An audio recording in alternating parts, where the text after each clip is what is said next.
Happy Saturday po, ang bungad sa inyo ng Mangkelos TV, mga katrokis at sambayanan karista. At Happy Hearts Day din po sa inyong mahal sa buhay. Tayo po ay magbibigay muli ng ating giya sa araw na to, February 14, 2026, Hearts Day. At ito po ay magsisimula po ng alas 3 ng hapon. Binubuo po ng 7 pangarera. Meron po tayong mga single dito na makatitipid sa atin gagawin mga rota. At sa puntong to, lika na po at umpisahan na po natin din. Karera numero 1, start po ng winner take all, races 1 to 7, isang 3-year-old and above maiden race for placers, post time 3 o'clock p.m., distance 1,400 meters, meron po tayong 6 entries. Ang primera po natin dito yung imported horse number 4, Pawn Trick, na muli pong renda ni JL Lazaro. Ito po ay may taglay na tuling at sa pakiwari ko sa grupong ito, siya na rin po kagad ang kukuha ng unang lundag. Ito po ay dumating po ng segunda pwesto nung last January 30 sa kabayong nanalong Shade Green.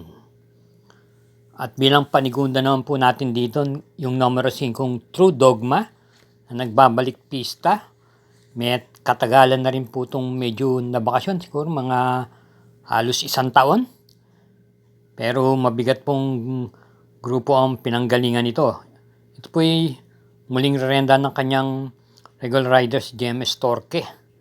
Nanalo po ito nung Novato race noon February 28, 2025. At kabilang sa mga tinalo nila sila High Octane. Ito ay nako-coupled entries nung kabayong Briggs Leftover.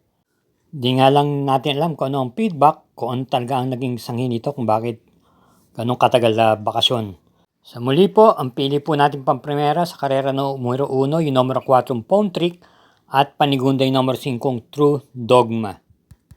Karera numero 2, start po ng Pick 6, races 2 to 7, isang class 4, group 42 to 56 split, distance 1,400 meters, 8 entries.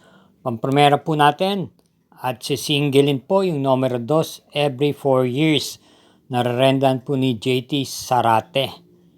Ito po yung nakaka-coupled entries ni Resonant o kaya ni Berati noon. Ito po yung may taglay pong tuling at nung pinakahuling laban niya, ito po yung dumating lamang po ng pang-12 pwesto sa isang stakes race na pinalunan po ni Tough Customer at yung nasigundong Lucency.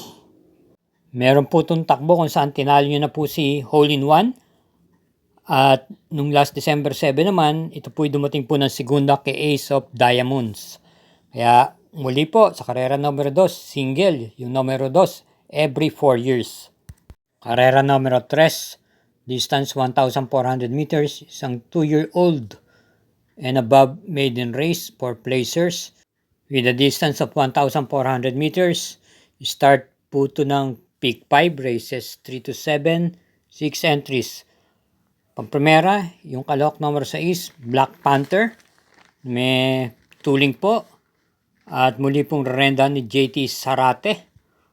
Tumakbo po ito last February 1 sa isang stakes race kung saan na tersera pwesto lamang po ito kay Diamante. Panigunda naman po natin dito yung kalahok numero 3, War Emblem, JPA Guse na malamang siya po ang malyamado rito. Ito naman po ay nasigunda pwesto lamang po ng February 1 kay Be Kind. At ito po ay may remati po ito sa likuran po ng gagaling. Kaya para rito sa karera numero 3, pampremera yung numero 6, Black Panther, at panigundo yung numero 3, War Emblem. Karera numero 4, start po ng Pico, races 4 to 7. Ito po ang Valentine's Day Handicap Race, isang Class 3, Group 57 to 70 split, distance 1,400 meters.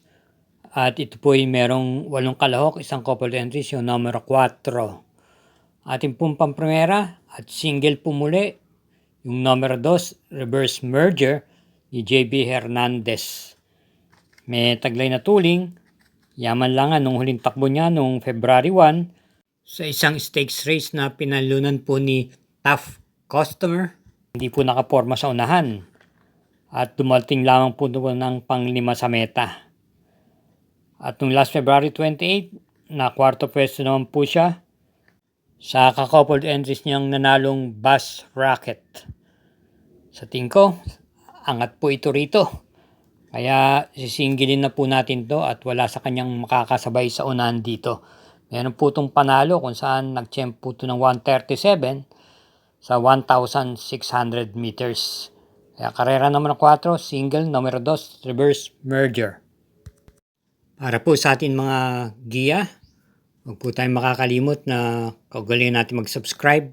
Pakishare na rin po at i-hit po natin yung like at notification bell button. Salamat po.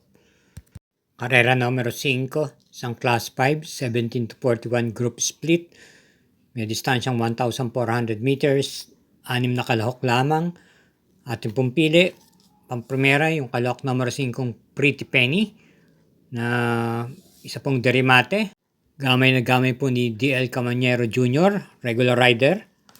Ito po ay dumating lamang po nung pang-4 na pwesto last January 28 sa kabayan nalong one of a kind.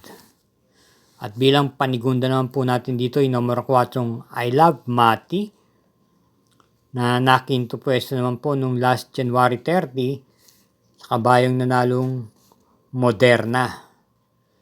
Sa likuran po nang gagaling, same rider pa rin po, JB Guerra. Kaya para rito sa karera numero 5, pampremera yung numero 5 Pretty Penny at panigundo yung numero 4 I Love Mati. Karera numero 6, penultimate race, isang class 5, 17 to 41 group split. Meron po ritong pentapekta at may distansyang 1,400 meters.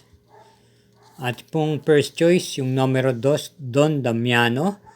Huling po renta po ni YL Bautista. Bagamat nung huling takbo niya, hindi ganang kinakitaan po ito ng buti. Dumating lamang po ng pangalawa sa huli nung January 28 sa kabayang nalong Happy Julian.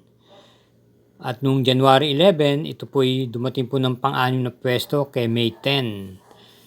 Ito po'y pwedeng iuna sa harapan at naturuan na rin po itong i-pacing. At bilang panigundo naman po natin dito yung numero 5 Marquis Angel. Nagamay po ni JB Hernandez ng last run niya, January 4. Na segundo pwesto naman po ito kay Bonnie Avenue. At muli po siyang renda ni JB Hernandez. Bilang panersera, yung numero 3 Street Queen. Yung last January 31, na segunda pwesto naman po ito kay Queen Margot. Pwede pong i-pacing tong kabayang to at muli po siyang rerenda ni C.A. Reyes. Kaya para rito sa karera numero 6, pampremera yung numero 2 Don Damiano, panigundo numero 5 Marquis Angel at panersera yung numero 3 Street Queen. Karera numero 7, last daily double para tingnan po ng winner take all, pick 6, pick 5 at pick 4. At meron po tayo ditong 8 kalahok at may super 6 pong nakapaloob dito.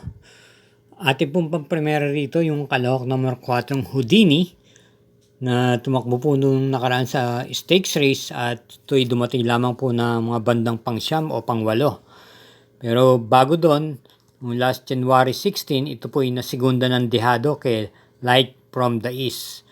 Pwede pong i-pacing at may taglay din po naman remate. At bilang panigunda po natin dito yung kalahok number 6 High Dollar. Isa pong derimate at ito po'y napang-6 na pwesto lamang po nung last February 1 sa isang stakes race pinalunan po ni Biabel. Panersera po natin yung numero 2 Captain Bob na sa likuran din po nang gagaling. Ito naman po ay kwarto pwesto nung January 4 kay Calculus. Kaya para dito sa karera numero 7, pampremera numero 4 Houdini, panigundo numero 6 High Dollar at panersera yung numero 2 Captain Bob. Okay mga sabayan karerista, muli po tayo nagtatapos sa pagbigyan nating giya. Thank you again for watching at naway matapat po ang ating mga giya.